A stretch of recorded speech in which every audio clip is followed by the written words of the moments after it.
Why do some countries face currency crises while others manage growth and stability? Can a country have a stable currency, free capital flows, and control over its own economy all at once? The short answer is no, and this is the principle economists call the Impossible Trinity. Have you ever watched the evening news and seen headlines about a currency suddenly collapsing in a distant country? Or perhaps you have wondered why one nation seems to be booming, new buildings rising, businesses thriving, while another struggles with high unemployment and sluggish growth. We often hear about financial crises, the Asian financial crisis of 1997, or the more recent turmoil in Argentina, where the value of money seemed to evaporate overnight. These events are not random acts of misfortune. They are often the dramatic consequences of fundamental choices every government must make in a connected world.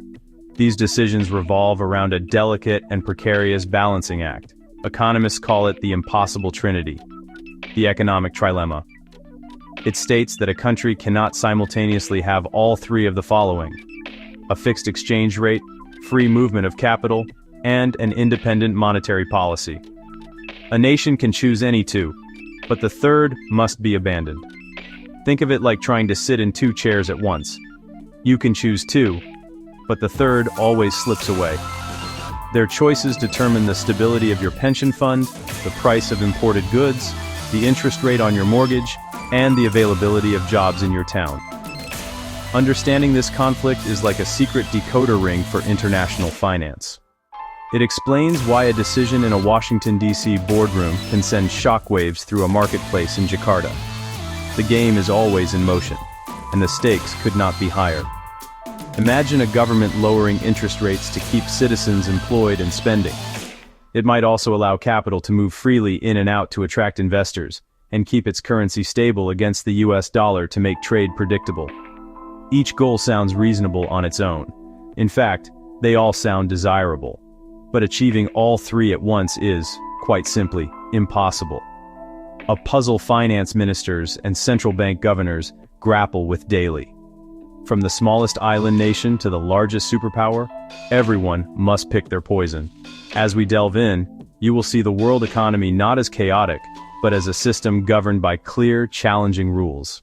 The first pillar is a fixed exchange rate, anchoring your currency to another, often the US dollar or the euro. A government promises a specific value.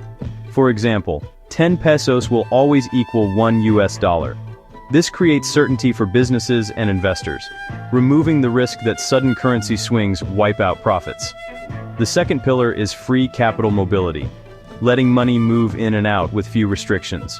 Foreign investors can buy local stocks, bonds, or real estate. Domestic savers can invest abroad. Openness can fund factories, infrastructure, and innovation, fueling growth. Finally, independent monetary policy, the power to set your own interest rates. Raise rates to cool inflation, cut rates to fight recessions and unemployment. It is like turning the thermostat in your own kitchen to get conditions just right. To make this concrete, imagine managing a restaurant with three goals: gourmet food, very low prices, and open doors for anyone at any time. Serve gourmet food and allow total walk-ins? Demand overwhelms you. You must raise prices. You cannot keep them low. Gourmet food at very low prices? Then you must control the flow. Strict reservations, months in advance. Low prices and open doors? Then forget gourmet. You switch to cheap, mass-produced fare. As in economics, you are forced to choose. You can pick any two corners of the triangle, but never all three. This is the essence of the Impossible Trinity. It is easy to see the appeal. Stability, growth, and control.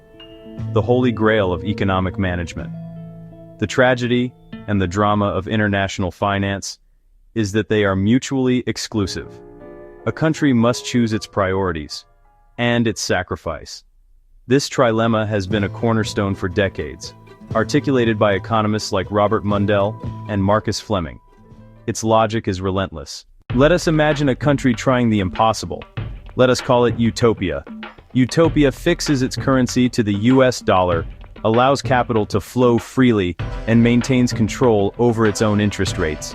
Now suppose utopia is struggling. The central bank decides to stimulate growth. It enacts an independent policy and lowers rates well below those in the United States. What happens next makes the system fall apart.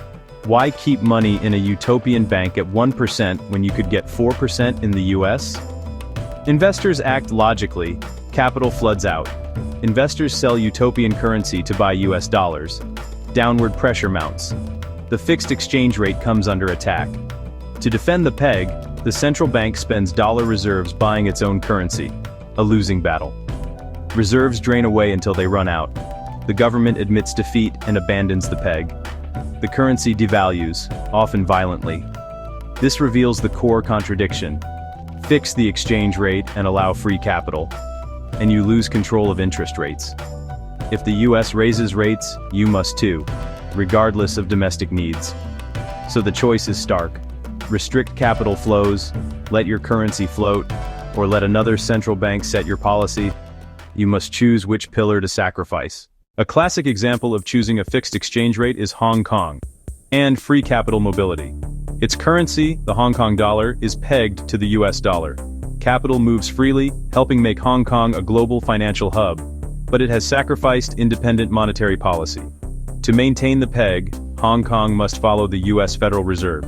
India, before 1991, chose a fixed exchange rate and monetary independence. The Reserve Bank of India set rates for domestic needs, but strict capital controls limited cross-border investment, insulating the economy, yet slowing growth. Today, the US and Eurozone prioritize free capital mobility and independent monetary policy. They set rates to fight inflation or stimulate growth as they see fit. The trade-off: no fixed exchange rate. These currencies fluctuate daily, creating uncertainty for trade. The price of sovereignty and openness. Hong Kong chose stability and openness, sacrificing control. Pre-1991, India chose stability and control, sacrificing openness. The US and EU chose openness and control, sacrificing exchange rate stability. Each path has benefits and vulnerabilities. Hong Kong is exposed to US policy, pre-reform India lacked investment, and the US must live with a volatile dollar. There is no perfect answer, only consequences from an inescapable choice. The euro fixed exchange rates among members and maintained free capital mobility. The sacrifice was national monetary independence, transferred to the European Central Bank. When Greece plunged into recession, it could not devalue nor set its own rates, highlighting painful trade-offs. The euro brought price stability and frictionless trade, but removed tools to manage downturns, contributing to hardship in some states. Many emerging markets in the 1990s tried to cheat the system. Thailand, South Korea, and others maintained pegs to the US dollar while opening to foreign capital. Money poured in, until sentiment flipped and capital fled. Central banks hemorrhaged reserves defending pegs, currencies collapsed, culminating in the 1997 Asian financial crisis. With a floating exchange rate, the cost of an overseas holiday or imported car can change month to month. With capital controls, investing abroad or moving savings can be difficult. With a currency peg, your mortgage rate might be decided by conditions thousands of miles away.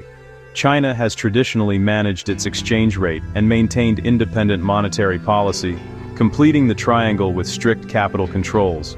As it slowly liberalizes its capital account, it confronts the trilemma more directly. The path it ultimately chooses will shape life for its 1.4 billion citizens, and the world economy.